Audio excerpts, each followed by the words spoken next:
धर्म के लिए काम आते हैं। मैं उन नौजवानों को पूछना चाहता हूं, क्या तुम हिंदू नहीं हो?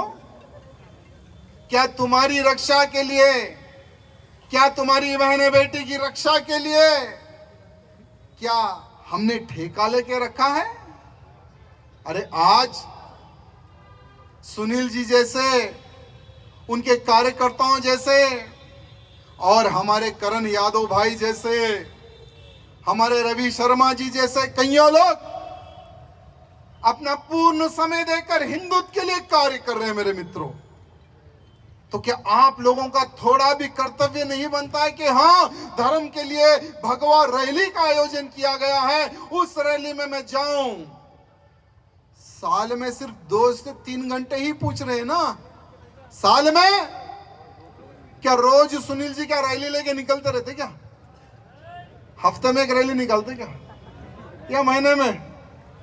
साल में एक कार्यक्रम। कितने वर्षों से कर रहे हैं आप? 13 वर्षों से सुनील जी निरंतरन कार्य कर रहे हैं। मेरे मित्रों, जब भारत देश पर अंग्रेजों का राज्य आया, वो समय पर अंग्रेजों को भगाने के लिए, भारत देश को आजाद कराने के लिए कईयों क्रांतिकारियों ने प्राणों का बलिदान दिया। वो समय पर भी नापुंसक हिंदू चंद पैसों पर बिक रहा था। चंद्रशेखर आजाद जी जैसे वीर कहां पर आते थे, कहां पर जाते थे, उनकी इंफॉर्मेशन अंग्रेजों को दे रहा था। जो इंफॉर्मेशन दे रहे थे ना, वो समय पर भी साले गद्दार थे हिंदुओं में, और आज भी कई गद्दार हैं। आज भी कई गद्दार हैं हमारे हिंदुओं में, जो हिंदुत्व की रक्षा के लिए कार्य करने वाले कार्यकर्ताओं पर केसेस लगाते रहते हैं, जेल में डालते रहते हैं। ऐसे कई नपुंसक नेताओं का जन्म हो गया है हमारे भारत में। मैं उन नेताओं को पूछना चाहता हूं, कितने दिन राजनीति करोगे भाई? कितने दिन? 5 साल में चुनाव आता है, विधायक बन गए, जनता खुश तो तुम खुश, जनता खुश तो तुम्हारी चेयर पे तुम बैठे रहोगे। जिस दिन जनता का माइंड पलट गया तो तुम तो हो जाओगे पैदल। तब तुम्हारे में हिंदुत्व याद आता है, हाँ यार मैं तो हिंदू हूं। अब तो राजनीति में मेरी दाल गलने वाली नहीं है, क्यों ना मैं डुप्लीकेट टोपी लगाकर डुप्लीकेट एक हिंदू बन के बाहर निकल जाऊं। तो ऐसे नेताएं बहुत है मेरे मित्रों। जैसे बरसात होती है ना, पानी के मेंढक होते हैं, देखो पुड़ पुड़ पुड़ निकलते हैं बरसात में, वैसे ही आजकल हमारे हिंदू नेता पड़ पड़ पड़ पड़ निकलते और खत्म भी हो जाते हैं। हमारे सतीश भाई, उनका संघर्ष एक बार आप देखना मेरे मित्रों। बड़े बड़े लारियों में जब गौ माताओं को काटने ले जाता था, तब हमारे सतीश भाई और उनकी टीम लारियों के सामने खड़े होकर ट्रकों को रोककर कसाईयों को बजाने का काम करते।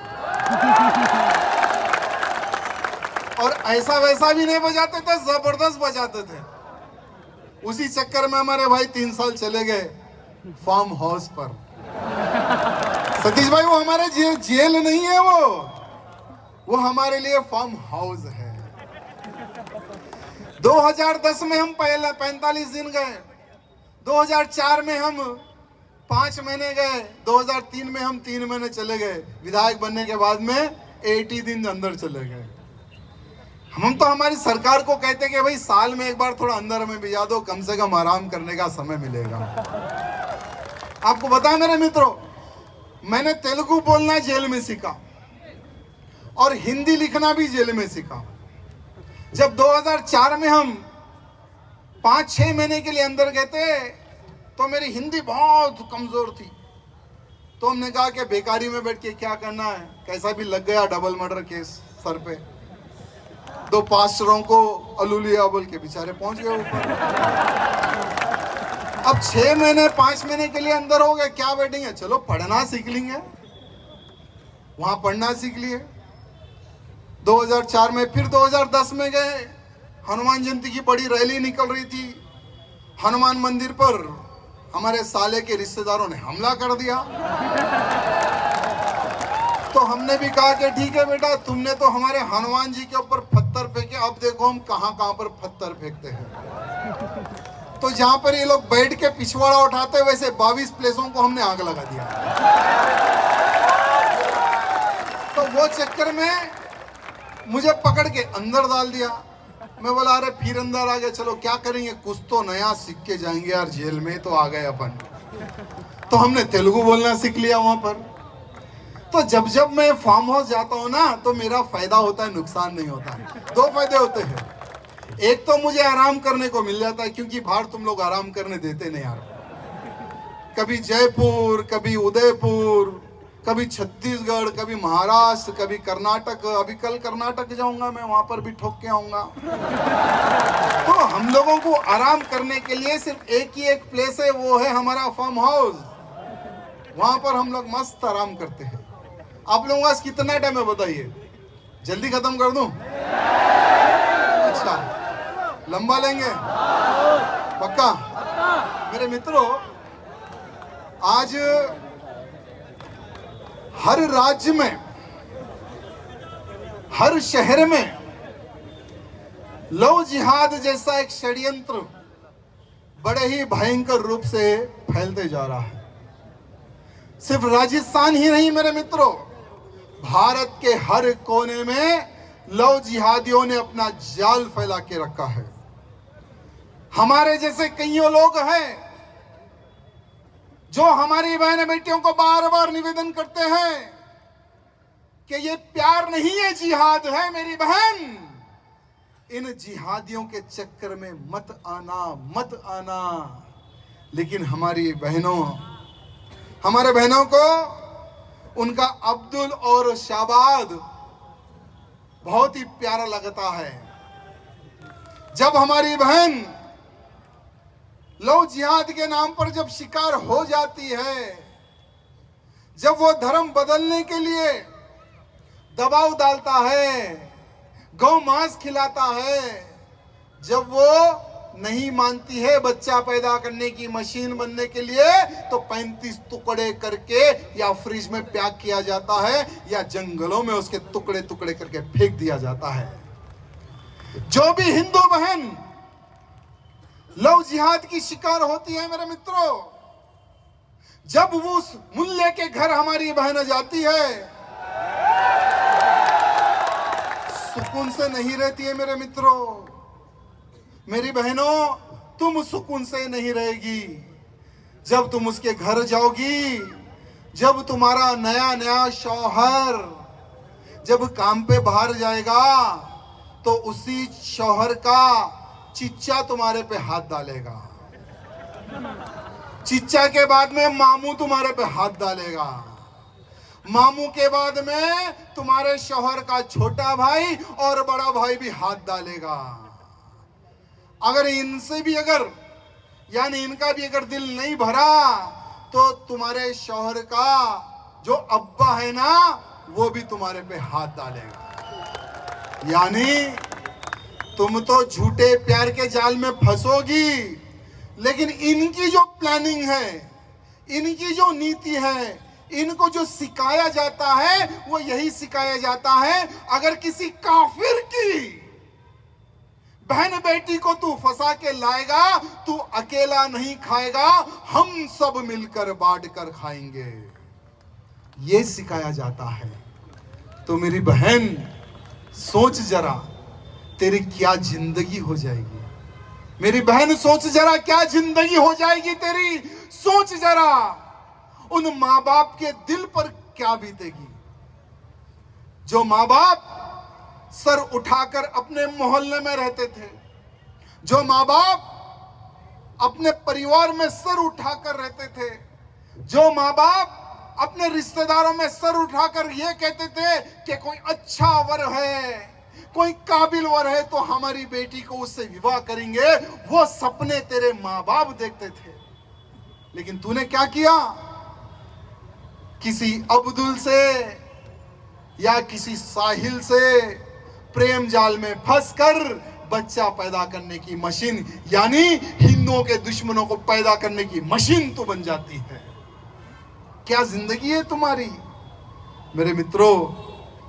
आज इसलिए मैं आप सबको कहना चाहता हूं कि सिर्फ ये लव जिहाद का जो षड्यंत्र है, ये सिर्फ हमारे यहां पर ही नहीं है, हर क्षेत्र में, हर राज्य में लव जिहाद का भयंकर भयंकर भयंकर षड्यंत्र फैलते जा रहा है मेरे मित्रों। आप ही के इसी क्षेत्र में गुलाबी नगरी, आपको पता होगा, गुलाबी नगरी में एक जिम है मेरे मित्रों। हाल ही में आप लोगों ने वीडियो देखा होगा।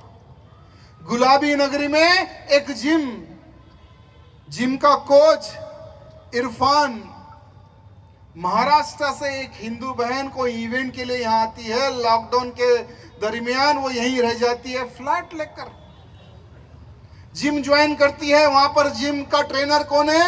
साला कटवा। वो हमारी बहन को ट्रेन करता है।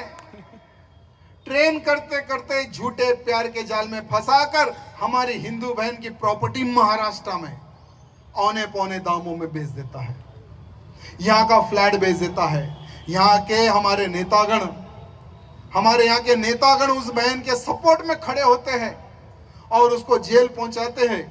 न्याय दिलाने के लिए हमारे नेतागण खड़े हुए हैं, उनको मेरे हृदय से धन्यवाद प्रकट करता हूं। मेरे मित्रों, सिर्फ हमारी हिंदू बहनों को एक ही बात कहना है, जिम हो या जुम्बा, जब तक कानून सख्ती से पालन ना हो जाता, मेरी बहन थोड़ा घर में कर ले। जिम हो या जुम्बा, हर जगह पर लव जिहादी शिकारी की तरह बैठा हुआ है, शिकारी की तरह जाल बिठाकर बैठा हुआ है। हर क्षेत्र में लव जिहादी हमारी बहन बेटी को टारगेट करा के बैठा है मेरे मित्रों। लेकिन आज मैं गर्व से कहता हूं कि हमारे मुख्यमंत्री भजन लाल जी का मैं हृदय से धन्यवाद कहने के लिए आया हूं, जिन्होंने धर्मांतरण पर एक ऐसा कानून बनाया है जो भूतो ना भविष्य ये साले जिहादी बोल न सकेंगे। उम्र कैद की सजा और 1 करोड़ रुपए का जुर्माना। भजनलाल जी, भूतो ना भविष्य, सुनहरे अक्षरों में आपका नाम लिखा गया है, लेकिन हमारे भजनलाल जी से निवेदन है कि नाम मात्र से सिर्फ कानून ना बनाए, इसमें ऐसी शक्ति लेकर आए कि लव जिहादी हिंदू बहन बेटी की तरफ देखने के लिए साला 100 बार सोचे। जब लव जिहाद का कानून पास हो रहा था विधानसभा में, जब लव जिहाद का कानून विधानसभा में पास हो रहा था, तो लव जिहादियों के रिश्तेदार विधानसभा छोड़कर भाग रहे थे। जब लव जिहाद के प्रति कानून पास हो रहा था, तो यही लव जिहादियों के रिश्तेदार विधानसभा के बाहर ठहरकर उस कानून के विरोध में धरना प्रदर्शन कर रहे थे। इनको हमारी हिंदू बहन बेटी से कोई लेना देना नहीं है, इनको किसी से कोई लेना देना नहीं है। हाँ, इनको विकास की चिंता पड़ी है, विकास चाहिए, विकास। अरे आज तुम इतने बड़ी रोड डाल दो, 1 साल के बाद में गड्ढे हो जाएंगे। अगर हमारी बहन लव जिहाद की अगर शिकार हो जाती है, तो वैसी बहन को हम वापस नहीं ला सकते मेरे मित्रों। विकास की जगह विकास होगा, विकास के लिए लड़ो, हम भी तुम्हारा साथ देंगे। लेकिन ये कानून राजस्थान की धरती पर बहुत ही जरूरी था, क्योंकि राजस्थान के हर हिंदू की डिमांड थी कि हर जिला में राजस्थान के लव जिहाद के नाम पर हमारी बहन बेटियों का शिकार हो रहा है। हर क्षेत्र में हमारी बहन बेटियों को टारगेट किया जा रहा है।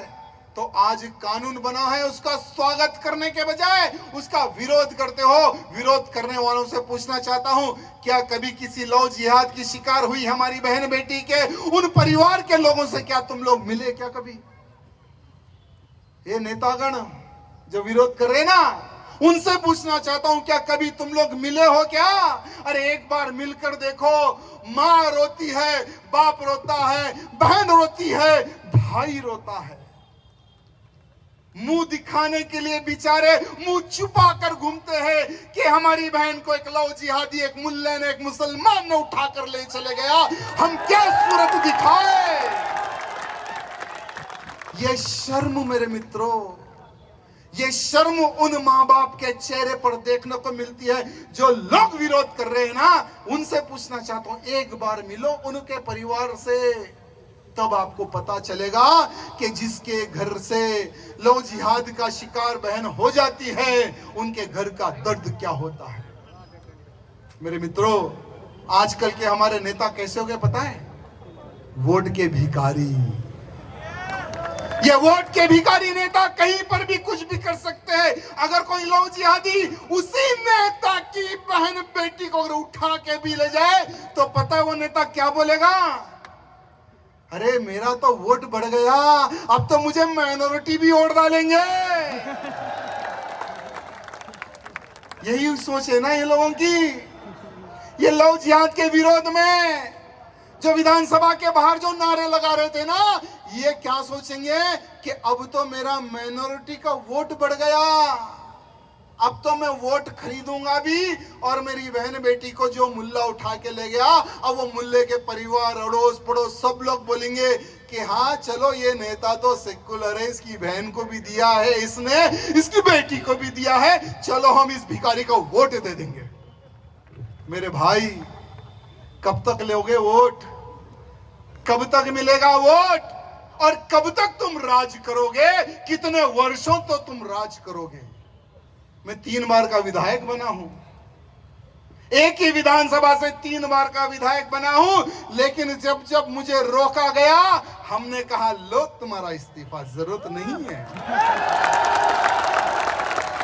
पहले मेरे लिए धर्म, उसके बाद में मेरे लिए राजनीति है, वही देश पे राज करेगा। ये नेताओं को समझने आने की आवश्यकता है।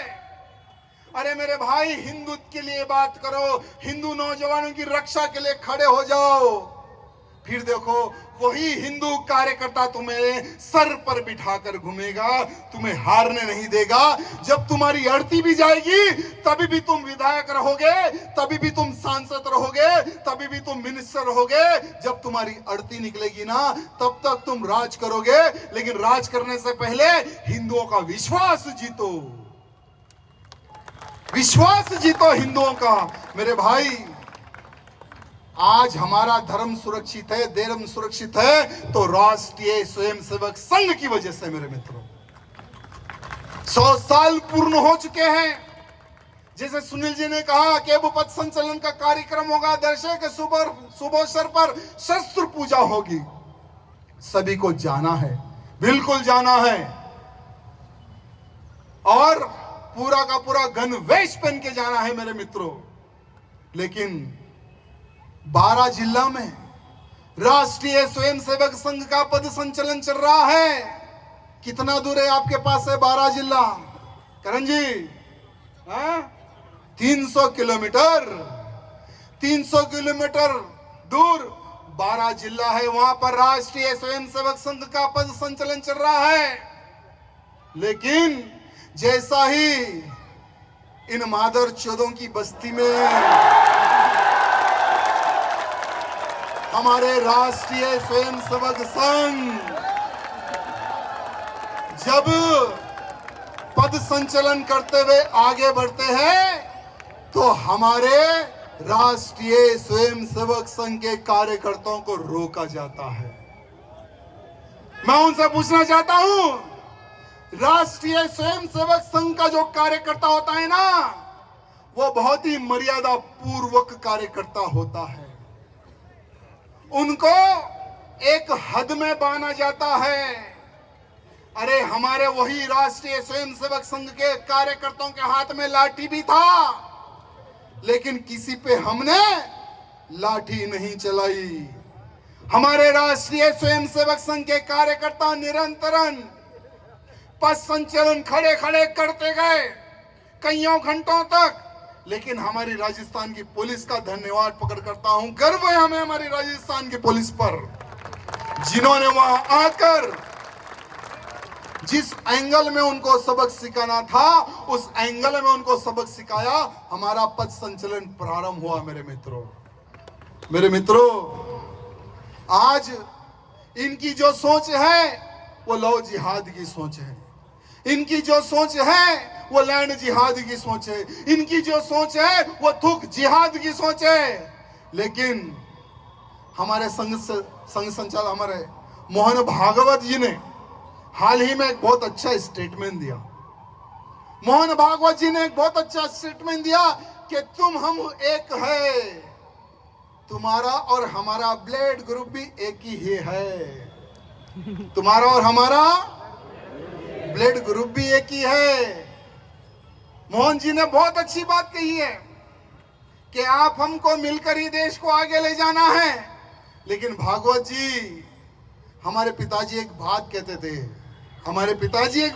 थे, कि बेटा, कुत्ते की जो दुम होती है 12 बरस नली में डाल दो, साली सीधी नहीं होगी, टेढ़ी की टेढ़ी होगी। तो हमारे भागवत जी हर बार इनको जोड़ने का काम करे, हर बार ये देश भी तुम्हारा है, ये देश भी हमारा है, हमें मिलकर हमारे देश को लेकर आगे बढ़ना है। हर बार भागवत जी ने अच्छा संदेश दिया है। लेकिन जिनकी मानसिकता में ही खोट है तो ये कहां सुनने वाले मेरे मित्रों? आप बताइए कहां सुनने वाले? अरे आपको आज से 35 साल पहले 1992 में अजमेर में जो दरगाह है ना, वहां पर माथा ठोकने दुर्भाग्य से हमारा हिंदू ही जाता है। वही अजमेर दरगाह के खादिमों ने आज से 35 साल पहले एक हिंदू लड़की को फंसाया, उसका बलात्कार किया, उसकी वीडियोग्राफी निकाली, फिर उस लड़की को बताया, देख तेरा वीडियो, देख तेरा फोटो, तेरी बहन को ला, नहीं तो ये मैं रोड पर फेंक दूंगा, पोस्टर बनाकर गली गली में चिपका दूंगा। वो बहन ने दूसरी बहन को लाई, उसके साथ भी वही हुआ। फिर उस बहन को कहा गया कि तेरी सहेलनी बहुत अच्छी है, उसको भी लेकर आ, उसके साथ भी यही किया गया। फिर उसकी सहेली को कहा गया कि तेरी भाभी बहुत अच्छी है, उसके साथ भी यही किया गया। फिर कहा गया कि तुम्हारी अड़ोस पड़ोस वाली भी अच्छी है, उसको भी लेकर आ, उसके साथ भी ऐसे ही किया। मेरे मित्रों, कईयों हमारी बहन बेटियों की इज्जत वो अजमेर दरगाह के खादिमों ने लूटी है मेरे मित्रों।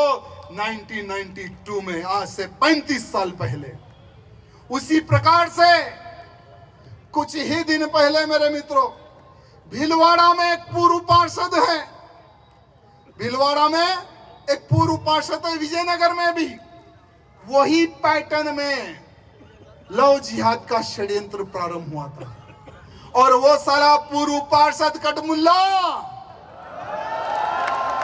एक टीम बनाता है। वो टीम में कोई प्लम्बर का काम करने वाला भिखारी, कोई कलर करने वाला साला कटमुल्ला भिखारी, कोई गाड़ी चलाने वाला तो कोई ऑटो चलाने वाला, उनकी टीम बनाकर सेम पैटर्न में 30 से 40 हमारी हिंदू लड़कियों को उन्होंने कैप्चर किया, बलात्कार किया, वीडियोग्राफिंग की। फिर उनकी बोली लगाई गई कि तू आज यहां पर जाकर इसके साथ सोना है, आज तुझे यहां पर जाकर इसके साथ सोना है। इस प्रकार से हमारी बहन बेटियों की इज्जत निकाली गई मेरे मित्रों। भीलवाड़ा के हिंदुओं का धन्यवाद, जिन्होंने प्रोटेस्ट किया, धरना किया, गड़बड़ किया, ये सालों को अंदर करवाया, जिसमें 3 नाबालिग थे। और वहां पर भी हमारी पुलिस ने बहुत अच्छा काम किया, यानी कोने कोने में जाकर पूरी छानबीन की और इन सालों के घरों पर बुलडोजर भी चढ़वा दिया। ये हमारी पुलिस ने बहुत अच्छा कार्य किया। मेरी बहनों, तू दुर्गा बन जा, चाहे तू काली बन जा, तू हिंदू शेरनी बन जा या झांसी की रानी बन जा, बस लो जिहादी की शिकार मत बन। यही हम सारे हिंदुओं की तुझसे प्रार्थना है, यही विनती है हम सब हिंदुओं की। बस हम हिंदुओं की इज्जत दांव पे मत लगा, यही हम हिंदुओं की उन बहनों से निवेदन है, प्रार्थना है। मेरे मित्रों, आज एक बहुत अच्छी एक मूवी आई है आपके लिए, बंगाल फाइल। कितने लोगों ने देखी है? गिनती के 5% भी नहीं है इतनी सभा में। चलो आपके पास थिएटर में आई है, सुनील जी आई है बंगाल फाइल या मूवी आई है? चलो आप सबको ले जाके देखो, डेट डिसाइड करो, टाइम डिसाइड करो, मूवी देखो। लेकिन वहां बंगाल फाइल जो समय के इतिहास के ऊपर बनी है ना मेरे मित्रों, जब भारत देश की आजादी के लिए सब लोग लड़ रहे थे, सब लोग अपना खून दे रहे थे, भगत सिंह, सुखदेव, चंद्रशेखर आजाद ऐसे कईयों हजारों क्रांतिकारियों ने अपने प्राणों का बलिदान देकर भारत को आजाद करवाया। मेरे मित्रों, भारत देश आजाद होने के बाद में जो हमारे भारत में ये साले जिन्ना जैसे आस्तीन के सांप 1946 में डायरेक्ट एक्शन डे, यानी इनको चाहिए था अलग पाकिस्तान। अलग पाकिस्तान के लिए ये लोग आवाज उठा रहे थे। वो समय पर सरदार वल्लभ भाई पटेल जी ने कहा कि सालो तुम्हारे को हम अलग पाकिस्तान नहीं देंगे, जाओ। तो ये जिन्ना ने बहुत बड़ी योजना बनाई, हर क्षेत्र में मीटिंगें लगाई, खास करके बंगाल में मुशीराबाद जैसे क्षेत्रों में अनेकों मस्जिदों में, मजारों के पास में सभाएं लगाई और एक तारीख डिसाइड हुई। मेरे मित्रों, वो तारीख 16 तारीख थी, वो तारीख कोई नहीं भूल सकता। और अनाउंसमेंट किया गया कि ये तारीख के दिन हम डायरेक्ट एक्शन डे करेंगे। लोगों ने समझा ठीक है, प्रोटेस्ट होगा, धरना होगा, उससे ज्यादा क्या होगा।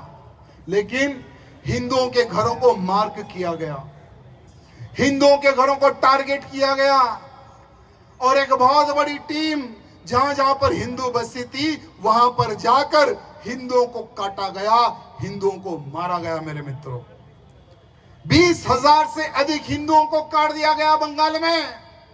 लेकिन हमारे गोपाल पाटा जी थे, उन्होंने भी कुछ कम कांड नहीं किया। वहां पर 5,000 से अधिक मुल्लों को भी काटा। 5,000 से अधिक मुल्लों को भी काटा। हमारे गोपाल पाटा जी ने वहां पर इतिहास रखा। मेरे मित्रों, बहुत अच्छा कार्य किया। इसलिए मैं आप सबको कहना चाहता हूं, इतिहास हमको भूलना नहीं है। कुछ लोग कहते कि भैया 1946 की बात है ना, वो तो गया, अब क्या होगा। मेरे मित्रों, ये मत भूलो कि ये लोग फिर से गजवाए हिंद भारत में नहीं करेंगे, क्योंकि हमारा जो हिंदू है ना, वो जातिवाद में बढ़ चुका है। हिंदू हिंदू बन के पैदा नहीं होता, हिंदू राजपूत बन के पैदा होता है, हिंदू यादव बन के पैदा होता है, हिंदू गुजर बन के पैदा होता है, लेकिन हिंदू हिंदू बन के पैदा नहीं होता। इसलिए हम लोग बट जाते हैं, इसलिए हम लोग कट जाते हैं। इसलिए अभी आने वाला समय में भी ये मत सोचो कि बंगाल फाइल बनी है, हमारे बच्चों के बच्चे आने वाले समय में हमारी भी फाइल देखेंगे। क्यों? क्योंकि हम लोग एक स्कीम लेकर चल रहे, हम 2 और इनकी स्कीम क्या है, हम 5 हमारे 50। ये इनकी स्कीम है। तो सोचो इनकी और हमारी स्कीम में कितना अंतर है, बहुत अंतर है। इसलिए मेरे मित्रों, समय ज्यादा हो गया, तो मैं आप सबसे यही कहना चाहूंगा कि संगठित रहो। संगठन में शक्ति है और यही संगठन हमें आगे लेके चलने वाला है। ओके ना? हाँ। ठीक है ना? हाँ। तो आप सब लोग अपने फोन की टॉर्च लाइट खोलकर खड़े हो जाइए। एक शपथ हम लोग लेंगे।